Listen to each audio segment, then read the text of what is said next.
철학의 망치. 아르투르 쇼펜하우어. 세상이 실제로 감옥이라면.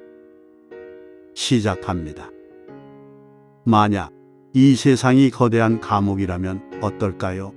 19세기 철학자 아서 쇼펜하우어는 우리가 인생을 살아가면서 겪는 고통을 관찰하고 우리가 추구하는 것은 행복과 쾌락이 아니라 고통을 줄이는 것이라고 결론지었습니다. 그의 철학을 통해 세상을 감옥에 비유해보면 몇 가지 놀라운 유사점을 발견할 수 있습니다. 감옥과 마찬가지로 대부분의 사람들은 이곳에 오기를 선택하지 않았습니다. 우리는 우리의 인생이 끝날 때까지 이곳을 떠날 수 없습니다. 시간의 흐름에 따라 우리는 죽음에 더 가까워지며 제한된 환경 속에서 끊임없는 고통, 비극, 걱정, 불행을 경험합니다. 그래서 우리는 잠시의 고통에서 벗어나기 위해 다양한 쾌락을 추구하죠. 쇼펜하우어가 말한 생존 의지에 의해 지배되는 생명체들은 서로를 누르며 생존하려고 합니다. 마치 감옥갱단처럼 이 세상의 종들은 지배권을 두고 끊임없이 싸웁니다. 먹거나 먹히거나는 자연의 질서로 인간이 환경을 파괴하며 자원을 고갈시키고 서로를 착취합니다. 결국 인류는 질병이나 재해의 희생양이 되죠. 이러한 현실을 직시하면 쇼펜하우어는 이 세상이 전지전능하고 전적으로 선한 존재의 성공적인 작품이라는 생각에 의문을 제기합니다. 그의 세계관은 신의 은총이 없는 고통의 세계로 자애로운 신의 창조물보다는 징벌적 식민지에 가깝습니다. 세상을 감옥으로 보는 것은 개인적인 불행의 원인처럼 들릴 수 있습니다. 그는 왜 더 긍정적이고 희망적인 관점을 채택하지 않을까요? 왜 이렇게 비관적으로 바라봐야 할까요? 사실 쇼펜하우어의 비관적인 세계관 속에는 인류에게 유익한 관점이 숨어 있습니다. 그의 에세이 세상의 고통에 대하여를 통해 쇼펜하우어의 비관적인 인생관을 탐구하고 그로부터 얻을 수 있는 비밀을 밝혀낼 수 있습니다. 이는 우리가 고통을 더 잘 이해하고 그것을 줄이는 방법을 찾는 데 도움을 줍니다. 쇼펜하우어는 많은 사람들이 생각하는 것과는 다르게 쾌락이 아닌 고통이 우리의 존재를 더 의미 있게 만든다고 주장했습니다. 그는 고통이야말로 우리가 살아있음을 느끼게 해주는 것이기 때문에 긍정적이라고 보았습니다.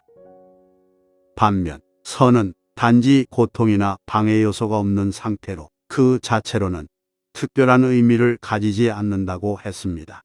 행복과 만족은 단지 우리의 욕망이 충족되거나 고통이 사라진 상태일 뿐이라고 설명했습니다.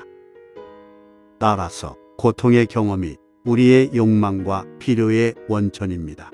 예를 들어 배고픔은 불편한 상태, 고통으로 변할 수 있는 잠재력을 가진 상태로 우리로 하여금 음식을 갈망하게 만듭니다.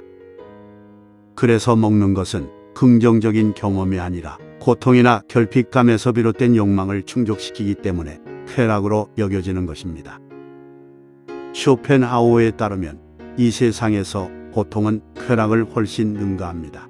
우리가 얻는 쾌락은 종종 기대했던 것보다 덜 즐겁고 고통은 훨씬 더 고통스럽습니다.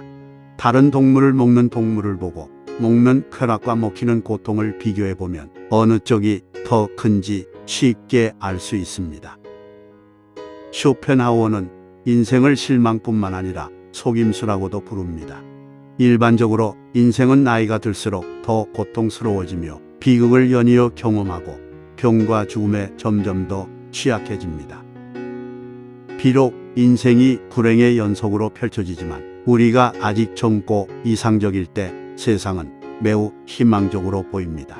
그러나 우리의 높은 기대는 결국 침식되고 우리는 인생의 고난으로 인해 실망하고 비참해집니다. 우리는 불안정, 배신, 가난, 신체적 고통, 심지어 이성의 상실까지 겪게 됩니다. 그제야 우리는 인생이 무지개와 햇살로 가득한 것이 아니며 행복한 결말은 드물다는 것을 깨닫게 됩니다. 꿈꾸던 집, 큰돈, 흥미로운 사회적 관계도 이 황량한 파멸의 바위인 지구에 갇혀있는 것에서 오는 엄청난 고통에 대한 위안이 되지 않습니다. 사실 우리가 원하는 모든 것을 성취하고 쾌락을 통해 끊임없이 욕망을 억누르는 것은 결국 지루함으로 이어지는데, 이는 또 다른 형태의 불만족일 뿐입니다. 쇼펜하우어의 세계관에는 낙관주의가 설 자리가 없습니다. 그는 인생을 어떤 잘못된 발걸음, 우리가 대가를 치르고 있는 죄의 결과라고 보며 차라리 인생이 아예 일어나지 않는 것이 더 나았을 것이라고 말합니다. 쇼펜하우어는 우리를 도살자가 다음 먹잇감을 결정하는 동안 들판에 있는 어린 양에 비유합니다. 우리는 우리의 운명에 무력하며 인생 자체에 갇혀 다음 불행이 닥쳐오는 순간을 기다릴 수밖에 없습니다. 일부 사람들은 이 고통의 사이클에서 벗어나기 위해 쾌락에 몰두하며 자신을 위로하는 방식으로 계속 살아갑니다.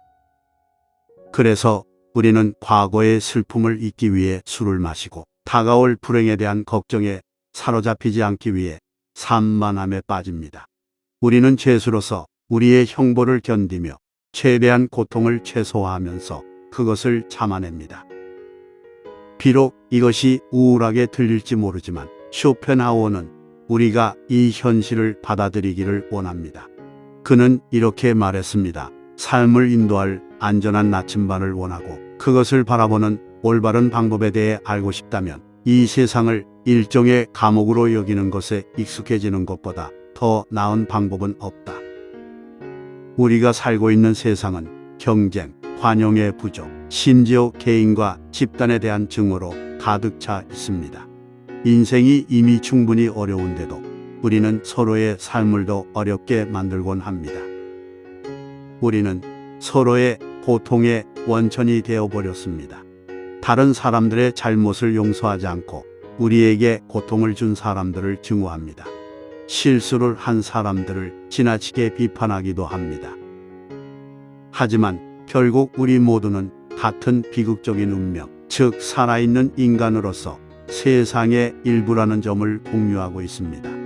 우리가 이 삶의 관점을 받아들이고 같은 불안, 불안정, 슬픔, 육체적 고통, 그리고 불안함을 공유하고 있다는 것을 인정한다면 우리의 기대를 조정할 수 있습니다. 보통 나쁘게 여겨지는 사건들은 사실 특별하거나 예상치 못한 일이 아닙니다.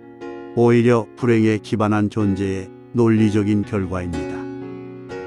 예를 들어 사람들이 우리에게 무례하게 행동할 때 그 사람들의 삶이 얼마나 고통스러웠을지 상상해보고 그들의 무례함이 당연한 것이며 우리가 그것을 개인적으로 받아들여서는 안 된다는 것을 이해할 수 있습니다.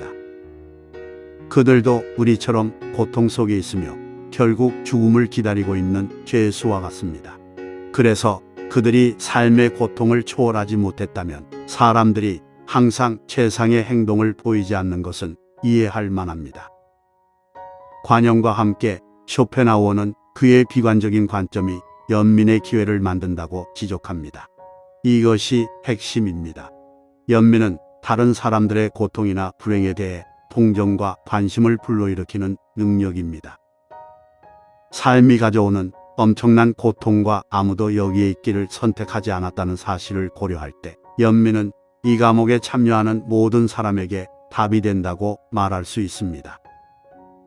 더욱이 쇼펜하우어는 연민이 우리의 웰빙에 필수적이기 때문에 우리는 동료 인간에게 연민을 비치고 있다고 생각했습니다.